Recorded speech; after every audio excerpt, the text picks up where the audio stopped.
Слушалките станаа дел од нашиот живот. Можеме да видиме луѓе со слушалки во парк, автобус, во некоја кафуле, канцеларии, возови и така натаму. Од нив имаме еден пар, но можеби и повеќе. Јас можам продавница да отворам.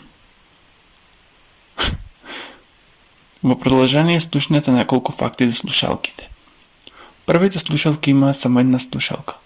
Такви користеле телефонските оператори во 1800-тите. Првите модерни слушалки биле направени во кујна од страна на Наталија Балдвин во 1910 година. Во 70-тите слушалките не биле пренесливи. Се употребувале за слушање музика само во домовите. Тие тежеле од 1 до 2 килограми и сето тоа било така, дури не се појавил волкмерот на Сони.